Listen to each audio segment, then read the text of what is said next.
BJP के कद्दावर नेता उन्नाव से सांसद साक्षी महाराज का भाजपा कार्यकर्ताओं व नेताओं ने भव्य स्वागत किया।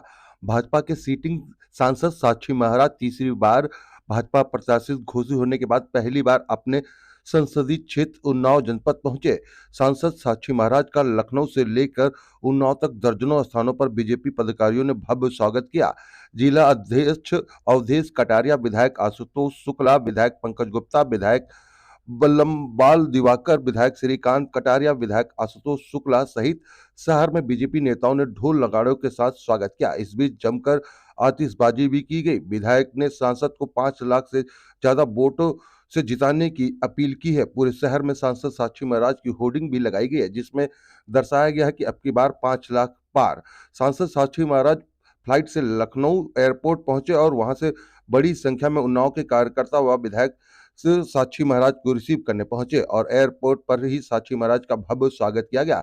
साक्षी महाराज की एयरपोर्ट से उन्नाव तक की गाड़ियों मुड़ी तो पीछे से साइकिल गाड़ियां शुरू हो गई, महाराज के काफिले में लग गई। साक्षी महाराज का जगह जगह पर स्वागत किया गया। शहर में जैसे ही साक्षी महाराज की एंट्री हुई वैसे ही कार्यकर्ताओं का दम दिखाई देगा।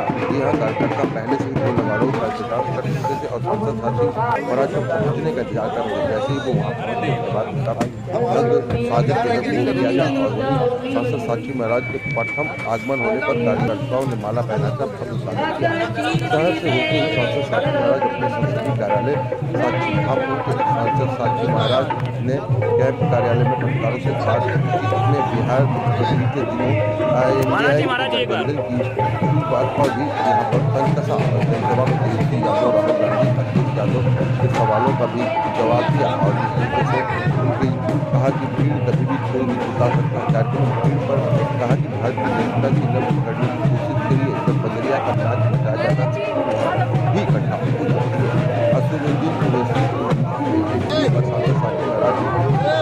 रूप अपनाते हुए कहा कि हिंदुस्तान में कश्मीर से कन्याकुमारी तक कोई भी व्यक्ति कहीं भी चुनाव लड़ सकता है और वो भी अगर यहाँ लड़ रहे हैं तो कोई दिक्कत नहीं है। R सोनी न्यूज के लिए आप देख रहे हैं मोहम्मद आरिफ की रिपोर्ट।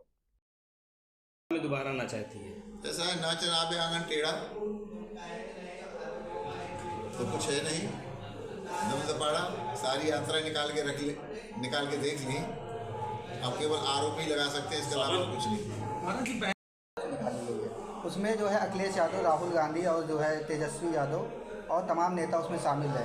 लाखों लाखों की भीड़ भी रही और उसके बाद ही जो है अखिलेश यादव को CBI का नोटिस आ जाता है। इसको लेकर के आप भारत की जनता की नब्ज पकड़ने की कोशिश करिए। भीड़ तो वहाँ भी जब बदरिया का नाच नचाया जाता है ना, भीड़ वहाँ भी इकट्ठी हो जाती है।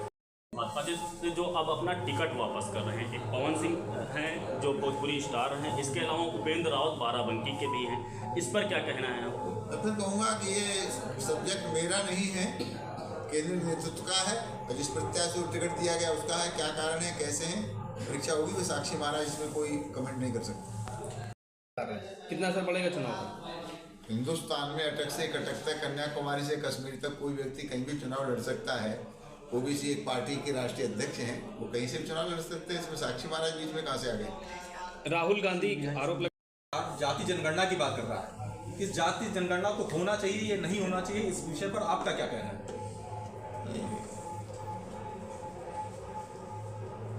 ये जो इंडिया गठबंधन कह रहा है इसका कोई इनकार नहीं करता है, लेकिन जिस तरह से बिहार में जाति गणना हुई थी वो सौहार्दपूर्ण नहीं थी और उसमें निर्णय तो नीति में जब होगा तभी उसमें काम चलेगा, उससे पहले तो काम चल नहीं सकता। तो मेरा व्यक्तिगत इसमें कोई निर्णय या कुछ कहना उचित नहीं है। मैं तो मोदी जी के विकास के बारे में, अपने विकास के बारे में, आगे विकास के बारे में कह सकता हूँ, पर इतनी बड़ी बातों का उत्तर मैं दूँ ये उचित नहीं। महाराज जी, इंडिया गठबंधन के चुनाव प्रचार जो अभियान है उस पर भी असर पड़ेगा? नहीं, मुझे लगता है गठबंधन का हिस्सा बनने के बाद इस प्रकार का बयान नहीं दिया जा सकता और हो सकता है कि आदमी कोई गलती कर देता है तो प्रायश्चित करता है। अब वो इंडिया के गठबंधन के अंग हो गए हैं। महाराज जी, इस बार ओम प्रकाश राजभर मंत्री बनाए जा रहे हैं, दारा सिंह चौहान मंत्री बनाए जा रहे हैं, एक RLD के कोटे से मंत्री बनाए जा रहे हैं और एक और आपके बाद बीजेपी के विधायक। इस मंत्रिमंडल का जो विस्तार हो रहा है, इसका क्या प्रभाव पड़ेगा आने वाले चुनाव में? देखिए, भारतीय जनता पार्टी विश्व की सबसे बड़ी लोकतांत्रिक पार्टी है।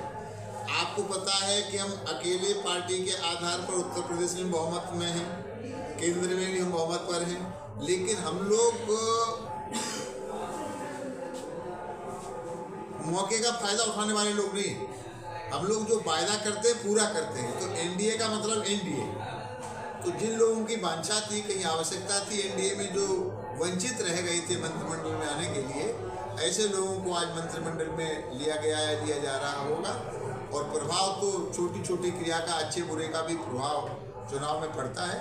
तो निश्चित रूप से इसका प्रभाव चुनाव में पड़ने वाला है। डीएम इनका एक वीडियो वायरल हो रहा है जिसमें ये कह रहे हैं कि राम जी को हम शत्रु मानते हैं, हम लोग राम जी के शत्रु हैं। साथ साथ इन्होंने हनुमान जी पर भी कमेंट किया है और हनुमान जी की तुलना बंदर से की है। क्या कहना है, आप एक संत हैं, एक राजनीतिक हैं। राम विमुख असहाल तुम्हारा, रहा न को कुल रोमन हारा।